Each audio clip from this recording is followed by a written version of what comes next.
Assalamualaikum warahmatullahi wabarakatuh. Alhamdulillahirabbil alamin. Teman-teman, kita kembali lagi ya pada pembahasan buku Adabku Keseharianku, di mana buku ini yang saya tulis sendiri. Ya, kita masih dalam pembahasan tentang adab kepada Allah Subhanahu wa taala. Di mana pada hari ini itu masuk kepada poin yang H, yaitu tawassul. Nah, pada hari ini masih part yang pertama, nanti akan ada part yang kedua, ya. Kita akan bahas dulu yang part yang pertama. Apa itu? Ya, kita mulai saja, yaitu dari yang pertama. Makna tawassul. Nah, jadi di sini makna tawassul itu apa? Yaitu mengambil perantara untuk menuju kepada ridho Allah Subhanahu wa taala dan pertolongan Allah Subhanahu wa taala. Jadi tawassul itu adalah perantara, sesuatu, ya, sesuatu ya untuk menggapai ridho Allah dan pertolongan Allah Subhanahu wa taala. Nah, apa saja yang menjadi perantara menuju ridha Allah dan pertolongan Allah Subhanahu wa taala? Ya, jawabannya yang pertama, yaitu perantara yang pertama yang dibolehkan adalah dengan zat Allah Subhanahu wa taala. Allah Subhanahu wa taala berfirman, "Walillahil asmaul husna fad'uuhu biha." Milik Allah lah asmaul husna, maka berdoalah dengannya.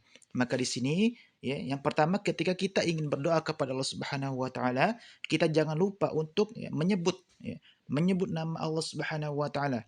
Misal kalau seandainya kita ingin diluaskan rezeki kita, ya, maka jangan lupa kita itu menyebut nama Allah yang berbunyi Ar-Razzaq, itu Maha Pemberi rezeki. Ketika kita ingin meminta ampun kepada Allah Subhanahu wa taala, jangan lupa kita menyebutkan nama Allah yang berbunyi Al-Ghafur. Ya Ghafur, ya, wahai yang Maha Pengampun, ya.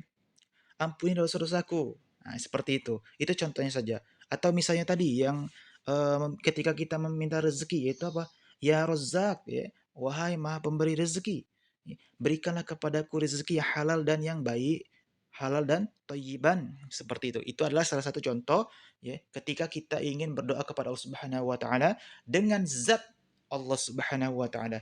Ya, disesuaikan dengan asmaul husnanya, ya. Sesuai dengan kebutuhannya. Kalau tentang rezeki, maka Ar-Razzaq. Kalau tentang kasih sayang, ya, atau Maha Pengasih lagi Maha Penyayang, ya Ar-Rahman, Ar-Rahim, seperti itu, ya. Bisa disesuaikan. Kemudian yang kedua yaitu ya perantara atau tawassul dengan amal soleh. Maka perbanyaklah amal soleh kita, karena bisa jadi Allah Subhanahu wa taala ya, kabulkan doa kita ya, akibat dari amal soleh kita. Ya, maka ketika kita itu memperbanyak amal soleh, ya, bisa jadi itu merupakan jembatan kita untuk ya, doa kita akan terkabul. Ya. Itu merupakan jembatan agar doa kita akan terkabul. Ya.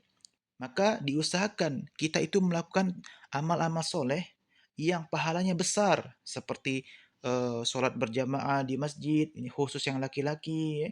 Kemudian berbakti kepada kedua orang tua, kemudian sholat sunnah qobliyah subuh, itu pahalanya besar, ya.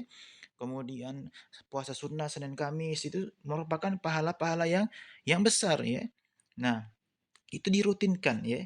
Itu dirutinkan sehingga ketika kita ingin berdoa kepada Allah Subhanahu wa taala, ya, wahai yang Maha Pengasih lagi Maha Penyayang, ya, dengan perantara ini, dengan perantara amal soleh ini, misalnya dengan perantara aku yang selalu berbakti kepada orang tua setiap harinya, tolong kabulkanlah permohonanku, misalnya seperti itu. Nah, itu adalah salah satu contoh dari amal soleh. Dan yang terakhir, yaitu adalah doa orang lain. Maka kita bisa meminta doa kepada orang lain yang masih hidup, ya.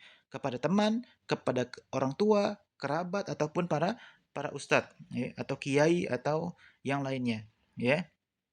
Selama orang itu masih hidup, ya, selama orang itu masih hidup, terutama kepada kedua orang tua kita. Karena apa? Doa kedua orang tua kita itu doanya mustajab. Tidak ada batasan ya antara Allah dan orang tua. Doa orang tua itu pasti mustajab, ya, mustajab sekali atau terkabul, ya. Nah, usahakan juga ya kita itu meminta doa kepada orang-orang ya, orang tersebut orang yang soleh, ya, yang kelihatan tampak soleh. Maka jangan lupa minta doa. Misalnya ketika kita ingin menikah, ya, wahai fulan, besok aku ingin nikah, misalnya seperti itu, ya. Tolong doakan saya ya supaya acara saya lancar, seperti itu. Nah, itu merupakan salah satu contoh ketika kita itu minta doa kepada orang lain. Nah, terima kasih teman-teman. Ya, mungkin ini saja yang dapat saya sampaikan tentang materi kita pada hari ini tentang tawassul. Ya. Ada tawassul yang diperbolehkan ya. Nah, nanti di part yang kedua akan ada tawassul yang tidak diperbolehkan.